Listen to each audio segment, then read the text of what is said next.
ताकतवर तूफान बिपरजॉय तेजी से गुजरात की तरफ बढ़ रहा है और अगले 24 घंटे में तूफान कभी भी गुजरात के तट से टकरा सकता है। इस दौरान हवा की रफ्तार 150 किलोमीटर प्रति घंटे की भी हो सकती है। जब से तूफान का खतरा मंडराया है, उसके बाद से दो लोग सुपर एक्टिव हैं, प्रधानमंत्री नरेंद्र मोदी और देश के गृह मंत्री अमित शाह। जिस तेजी से तूफान आगे बढ़ रहा है, उससे ज्यादा तेजी से गृह मंत्री अमित शाह एक्शन प्लान पर काम करते दिखाई पड़ रहे हैं।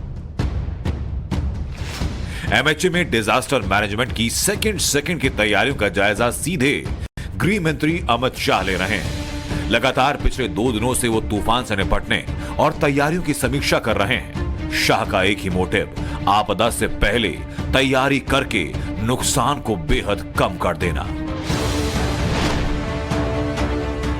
गृह मंत्रालय की इन कोशिशों का नतीजा कि तूफान के चलते होने वाले नुकसान में 98% तक की कमी आई।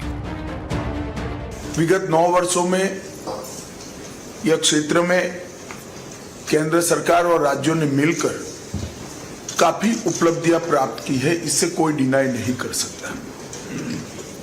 मगर हम संतुष्ट होकर नहीं बैठ सकते, क्योंकि आपदाओं ने अपना स्वरूप भी बदला है, आपदाओं की फ्रीक्वेंसी भी बढ़ी है और आपदाओं की तीव्रता भी बढ़ी है। तो हमने हमारी तैयारियों को इसके साथ ज्यादा पैनी करनी पड़ेगी और ज्यादा व्यापक भी करनी पड़ेगी। अमित शाह न सिर्फ बैठक पर बैठक कर रहे हैं, बल्कि उन बैठकों में दिए निर्देशों का असर जमीन पर दिखाई दे रहा है। गुजरात के मांडवी में तूफान का असर दिखना शुरू हो गया, लेकिन चक्रवाती तूफान को टक्कर देने के लिए एनडीआरएफ और एसडीआरएफ के जवानों ने मोर्चा संभाल लिया। साइक्लोन बिपरजॉय को देखते हुए पिछले 1 हफ्ते से लगातार प्रधानमंत्री नरेंद्र मोदी, गृह मंत्री अमित शाह के साथ पूरी एजेंसियां, चाहे वो एनडीआरएफ हो, कोस्ट गार्ड हो, जो लोकल शिप कंपनीज हैं, उनके साथ मिलकर प्रिवेंटिव एक्शंस लिए जा रहे थे। आप इस वक्त देख सकते हैं, ये एनडीआरएफ का नक्शा है, किस तरह से पूरे गुजरात और महाराष्ट्र में 18 से ज्यादा टीम्स यहां पर डिप्लॉय कर दी गई हैं। अगर आपको नक्शे में दिखाना चाहें, गुजरात और दीव में टीम्स लगाई गई हैं, जिसमें से 17 डिप्लॉय की हैं, 1 रिजर्व में है। वलसाड़ का इलाका है, वहां पर 1 टीम है। मुंबई में 5 टीमें हैं, क्योंकि महाराष्ट्र की अगर कुल संख्या हम देखें तो 14 टीमें यहां पर लगा दी गई हैं, जिसमें से 6 डिप्लॉयड हैं और 8 रिजर्व में रखी गई हैं। गुजरात में इसका ज्यादा इफेक्ट होने वाला है और इसी वजह से यहां पर टीमों की संख्या भी ज्यादा है। जो लो लाइंग एरियाज हैं, जिनमें आप देख सकते हैं, द्वारका का एरिया है, उसमें 3 टीमें लगा दी गई हैं। कच्छ का एरिया है, वहां 4 टीमें लगाई गई हैं। राजकोट 3 टीमों के साथ तैयार है। एनडीआरएफ के जो जवान हैं यहां पर डिप्लॉय किए गए हैं।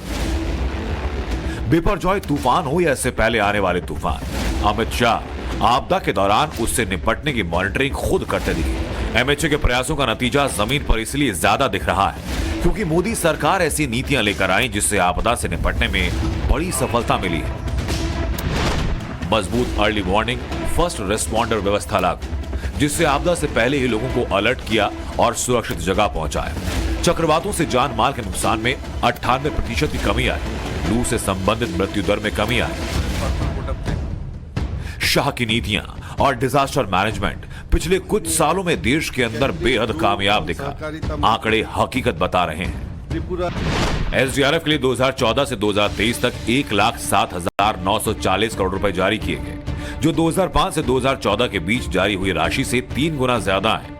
वैसे ही एनडीआरएफ के लिए 2014 से 2023 तक 76,000 करोड़ से ज्यादा रुपए जारी हुए, जो 2005 और 14 में जारी हुई राशि से 3 गुना ज्यादा है। एसडीआरएफ पहले जो 35,858 करोड़ रुपया बांटा गया था, इसकी जगह 3 गुना बढ़ोतरी लगभग 1,04,704 करोड़ हुआ है। और एनडीआरएफ से जो पैसा जारी किया गया 25,000 करोड़ की तुलना में 77,000, उसमें भी करीब 3,000 करोड़ की बढ़ोतरी हुई है। मैं बात इसलिए बताना चाहता हूं, आपदा तूफान की हो या कुछ और, आपदा होती है। मोदी सरकार ने पिछले कुछ सालों में आपदा से निपटने के लिए रणनीतिक स्तर पर काम किया। सरकार ने कोविड जैसी महामारी के अलावा बाकी आपदाओं के लिए हाल फिलहाल में 32 गाइडलाइन बनाई। इन गाइडलाइन में 8 तो सिर्फ पिछले 4 सालों में बनाई गई। शीतलहर और पाला, भूकंप से सुरक्षा, house owners guide, glacier lake outburst flood, heat wave, भूस्खलन जोखिम, विकलांगता समावेशी आपदा जोखिम न्यूनीकरण, आपदा प्रभावित परिवारों के लिए अस्थायी आश्रय शामिल। डिजास्टर मैनेजमेंट को लेकर जमीनी काम का बड़ा इंपैक्ट दिखाई पड़ रहा है।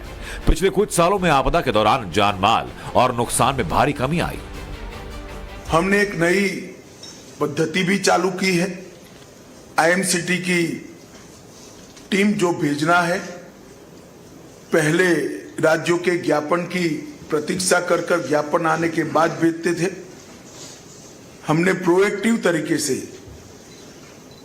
पिछले 4 वर्षों में 10 ही दिनों के अंदर 73 बार आईएमसीटी की टीमें भेजकर केंद्र ने प्रोएक्टिव तरीके से राज्यों को मदद करने के लिए कदम उठाए हैं।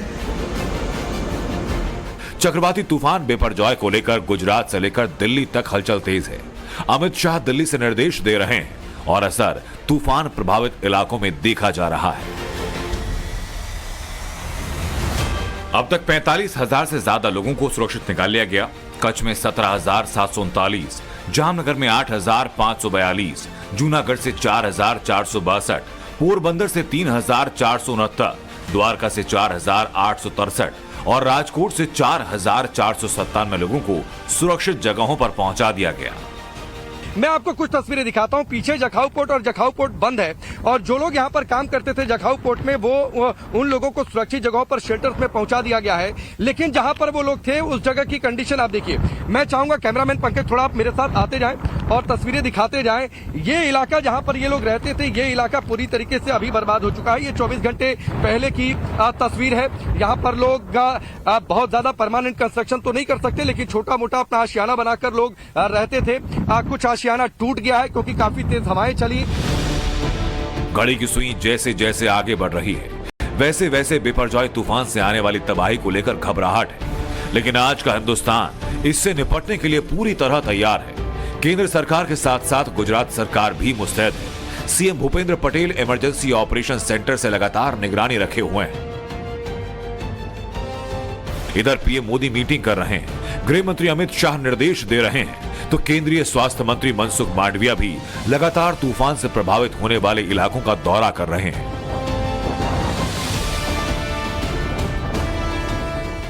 जिस तरीके से मोदी एंड टीम एक्टिव है, जिस तरह से अमित शाह के डिजास्टर मैनेजमेंट फॉर्मूले पर युद्ध स्तर पर काम चल रहा है, उससे लोगों को उम्मीद है कि तूफान के बाद लोगों को कम से कम नुकसान देखने को मिलेगा। Bureau report, times now Bharat.